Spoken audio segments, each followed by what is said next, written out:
On Google Hangouts, I'm joined by Soccer Laduma's editor, Clint, who's here to speak to us about Minister Fikile Mbalula's statement towards Bafana's exit in the 2014 Chen tournament. Hi, Clint.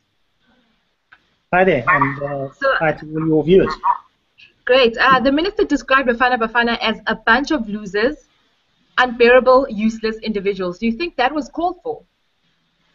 No, actually, in our editorial in Soccer Laduma tomorrow, I address it, and I have quite a go at the minister. I think the minister's got every right to be disappointed when a national team doesn't do well, whether that be Bafana, the Springboks, or the Proteas. But to personally attack the players who are out there doing duty for you in the manner that he did, I thought was completely uncalled for. I'd like to point out that Madiba said that sport, especially in South Africa, was there to unify people, to bring people together.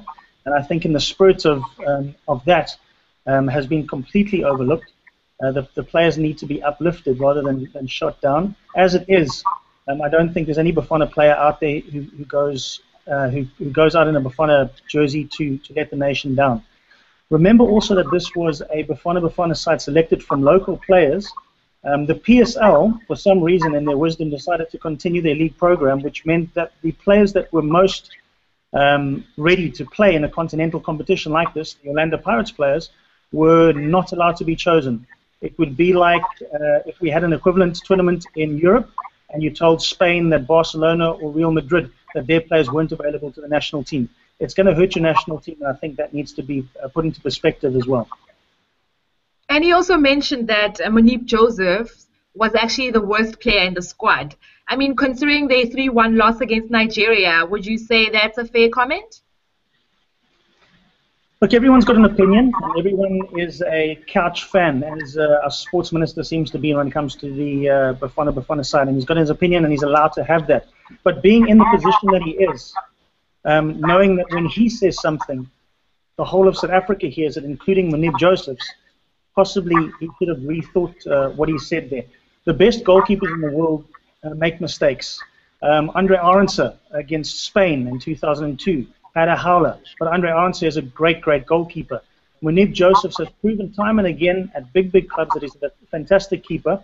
And I'd also like to note that any South African soccer player who makes it to the national level, when you consider the inefficiency, the ineffectiveness of the development programs that SAFA run, that some of the PSL clubs run, the lack of soccer in top government schools, I think any player who gets to wear a Bafana jersey is a hero. And in Cape Town, I can tell you that Munib Joseph on the Cape Flats is a hero, and it was sad to hear the sports minister label him the way he did.